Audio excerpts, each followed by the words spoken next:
Hello, it's week 13 of the Happy Stitch project, and we're going to be stitching this design over the next few weeks. I'm going to use this lovely hand painted hoop, which is 6 inches, and I've got this lovely matching thread as well. All the details for that will be on the blog, and there's a link to that underneath the post here. So we're going to stitch this little design as like a knot sampler. So we're going to learn a few knots over the next few weeks, and I wanted to kind of display them in a nice way. So I've got this piece of white linen fabric. I've just left the selvage on because I'll chop that off before we actually finish the back once we're done. I'm just going to use an aquatrick marker here. I'm just going to really carefully draw over the design. As you can see, this linen or any kind of similar sort of quilting cotton or something like that, you can see the design through when it's white. So it's just super easy to just pop it on a table and trace over the design. If you're finding it difficult, you could always stick the template to a window and stick your fabric on top. I'm just using some washi tape here. Anything that comes off easily and won't leave your fabric with loads of sticky marks or anything like that, that'll be absolutely fine. So just do what you need to do. I wanted something a little bit more permanent than an air erasable pen for this, because I know it's going to take me a little while to stitch over all of these circles. So I would say something kind of permanent or semi-permanent rather than air erasable for this. So just keep drawing all around each circle. If you make any mistakes with something like this aquatrick marker, it doesn't matter, because obviously we can use a brush pen to just get rid of any lines. As I'm saying that, I'm not happy with that bit. That happens every time, doesn't it? Never mind, that's okay, we can sort that out later, not a problem. So as I said, this is a 6-inch hoop, which is 15 centimetres. So I'm just going to pop this in here, and the design fits in nicely. So that's why I found this painted hoop that I wanted to use for it, because I can just pop it straight in. And if I'm happy with the position at the end, then I can just leave it in there and finish the back, or take it out, give it a quick iron, and then reposition it later on. So as I've said, I've got this thread, and it matches the colour beautifully. I'm using 3 strands. I've just tied a knot in the end and trimmed the excess. It's shade 3810, which is a DMC number. Okay, so we're just going to do this little circle here for you in real time. All right, so this is cable stitch. It's very much like stem stitch that we learned the other week. But what you have to do, the difference is that you have to alternate the side at which the loops are going. Okay, so you can see now here I've got the loop going underneath. So I'm going to come back up through where the previous stitch finished, and then I'm going to use my thumb and make sure that the loop goes at the top. So you just need to alternate. It gives a slightly thicker effect. I quite like it actually, once I've got into a groove of remembering which way around the loop goes. Once you've done that, it's actually really nice to stitch, and you'll see as you do a few more stitches as you go along, you will actually be able to work out where you're at without having to like really concentrate on, is this a loop going up or is this a loop going down? You'll be able to see it, because essentially it's kind of creating sort of like a row of stitches on the top and then a row of stitches on the bottom. So that will get easier, I promise. I find it much easier to do it this way, kind of making the loop and actually kind of keeping it there so you can see where you're coming up through the middle of that stitch. There is a kind of clever thing you can do where you tuck your needle through, and if you look at my stem stitch tutorial, hang on, I've got myself confused, what am I doing? Is that up or down? Having just talked about that, it's down, there we go. Yeah, there's like a little thing you can do where you push your needle through, but that's a bit too faffy for me. I much prefer this method. I can actually I've got into a rhythm doing it this way. And I always say, pretty much every week I always say this, but that's okay. You've got to just find a method that works for you. You know, you might look at the tutorial and think, oh, I do it slightly differently. One of my friends said that she does a slightly different version of chain stitch to me.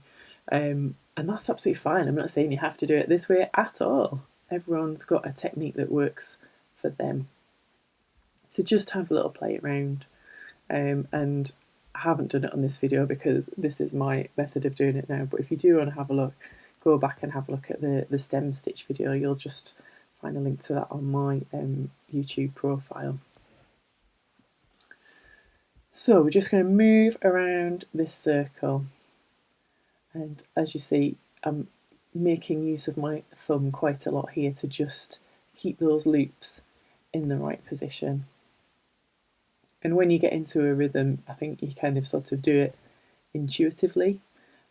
Once you've got your head sort of in the cable stitch zone, as it were, and you know you've got to alternate, it does become a little bit easier.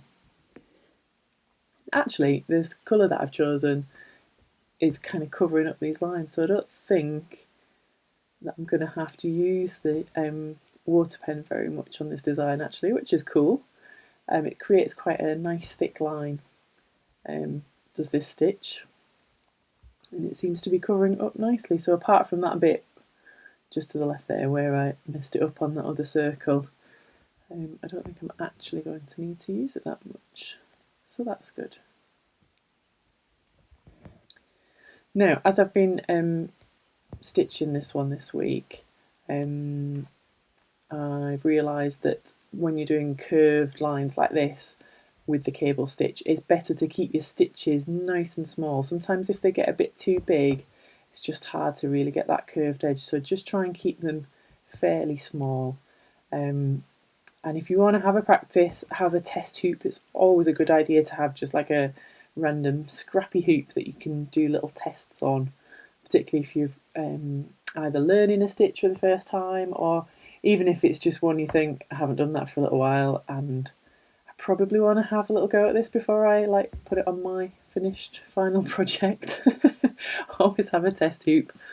You know, have a little go on that and have an experiment, just to kind of see the sort of stitch length that feels comfortable for you, really, because that's another thing that's going to help you get into that rhythm with this kind of stitch.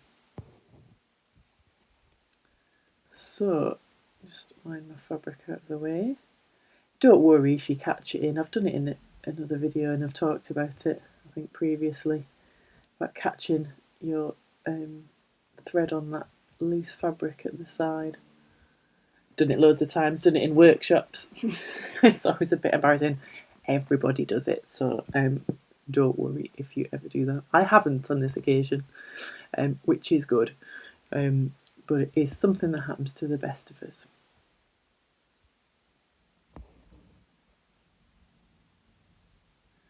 Okay, so while I'm still just kind of stitching around here, I'm going to tell you a little bit about how this little hoop's going to work over the next few weeks. I couldn't come up with a snazzy name for it. I think my brain's a bit too full. Definitely got too many tabs open at the moment. So I've just gone with what it does on the tin. So I've called it a knot sampler.